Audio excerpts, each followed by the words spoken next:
Bonjour amis potagistes, aujourd'hui on se retrouve pour une vidéo sur le potager au mois d'octobre. On va parler de 10 cultures qu'on va pouvoir implanter, donc semer ou planter directement au potager au mois d'octobre. Alors au mois d'octobre vous allez pouvoir commencer à semer des épinards, les températures sont plus fraîches, il y a moins de risques que les épinards montent en graines assez vite et il va y avoir un peu plus d'eau, donc les températures et les conditions climatiques sont plus propices à ce que vous plantez des épinards. Donc vraiment il ne faut pas hésiter à les semer en godet ou en pleine terre directement. Pour l'espacement des épinards, vous pouvez les serrer entre 5 et 10 cm entre plants et il faut vraiment après laisser 20 cm entre chaque rang d'épinards. Mais c'est pas grave si vous les serrez un peu parce que de toute façon, quand vous allez récolter, vous allez éclaircir au fur et à mesure les feuilles. Donc il y aura moins de végétation, moins de concurrence entre les plants.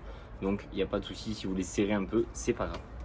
Ensuite, comme semis hyper facile que vous pouvez faire, c'est les semis de radis. Vraiment, vous ne pouvez pas vous louper. Bon, je sais qu'il y en a certains ou certaines qui vont réussir à se louper, même moi je les loupe des fois. Mais franchement, si on loupe un semis de radis, c'est plus parce qu'il y a les limaces qui sont passées ou qu'il y a eu de la grêle ou autre, je sais pas. Mais vraiment, les semis de radis, il n'y a aucun souci, c'est hyper simple. Vous balancez vos graines et 18 jours après le semis, jusqu'à un mois et demi après le semis, vous allez pouvoir récolter de superbes radis. Franchement, pareil, il ne faut pas hésiter à les serrer parce que de toute façon, il y en a qui vont grossir plus vite que d'autres. Donc, vous allez récolter les plus gros en premier, pardon. Et du coup, vous allez pouvoir laisser les autres radis grossir au fur et à mesure que vous récoltez les plus gros. Donc vraiment, c'est une culture qui prend pas beaucoup de place, que vous pouvez même faire en jardinière dans des petits pots. Enfin, franchement, n'hésitez pas à semer des radis sur ce mois-ci, vous aurez des super résultats. Comme légumes racines aussi, vous allez pouvoir semer des carottes. Il faut faire attention parce qu'il y a des variétés qui sont plus propices à être semées au printemps et d'autres à l'automne. Donc privilégiez une variété qui va être meilleure pour la période actuelle, c'est-à-dire l'automne. Pour les semis de carottes au mois d'octobre, moi ce que j'ai fait, c'est que j'ai juste gratté un peu le sol au râteau pour enlever la paille et le BRF que j'avais mis sur mes plants de tomates, etc. J'ai balancé toutes mes graines, franchement j'ai vidé le sachet pour être sûr que ça lève bien. Et de toute façon je sais qu'il y a les limaces qui vont passer avant moi pour éclaircir. Donc il y aura quelques survivantes j'espère et j'éclaircirai s'il y en a trop. Ensuite un coup d'eau et j'ai remis un peu de paille par dessus pour protéger des grosses chaleurs parce qu'il y a encore des grosses chaleurs ici. Moi j'ai un potager qui est dans la région toulousaine, donc il fait encore très chaud. On a des journées à 25-30 degrés, les nuits sont à 10-15 degrés mais il n'y a pas d'eau. Donc j'ai préféré repailler un peu par dessus pour éviter que mes semis de carottes ne sèchent directement après la levée parce que sinon ça va servir à rien. Je voulais aussi vous parler des semis de fèves et de petits pois parce que c'est des semis qu'on peut réaliser au mois d'octobre au potager. Moi j'en fais pas parce que comme je vous l'ai dit précédemment, j'habite dans la région toulousaine et on a encore des journées à 25-30 degrés. Et les fèves et les petits pois, c'est des cultures quand même qui préfèrent les journées tempérées vers 10-15 degrés, qui aiment bien la fraîcheur. Au-dessus de 25 degrés, ces cultures, elles ont un peu du mal, elles souffrent. Donc je préfère attendre un peu le mois de novembre. C'est pour ça que j'ai pas d'image et que vous allez me voir à moi plutôt que des plants de fèves ou de petits pois. Mais je vous mettrai quand même une petite vidéo de mon semis de fèves et de petits pois au mois de novembre. Aussi, vous allez pouvoir semer vos couverts végétaux, vos engrais verts. Ces cultures, c'est pas vraiment des cultures, du coup c'est des couverts végétaux, sont juste là pour protéger le sol, couvrir votre sol si jamais vous n'avez pas envie de jardiner cet hiver ou si vous ne savez pas quoi planter cet hiver. Et aussi ça va vous permettre d'enrichir votre sol puisque une fois que votre couvert végétal aura atteint son pic de biomasse au printemps, d'ici mars-avril ou même le mois de mai, vous allez pouvoir couper à ce couvert végétal et restituer au sol. Ça veut dire qu'il y aura eu du carbone, il y aura eu un cycle de l'eau, un cycle de l'azote et il y aura plein de nutriments qui seront biodisponibles dans la matière fraîche des plantes et donc elles vont être restituées au sol directement et aux cultures suivantes. Donc c'est vraiment intéressant si vous n'avez pas trop envie de vous embêter cet hiver au potager. Vous mettez un couvert végétal, vous coupez au ras au printemps et après vous rebalancez vos cultures estivales. Donc si jamais vous n'avez pas envie de jardiner dans le froid, je vous conseille de planter un couvert végétal.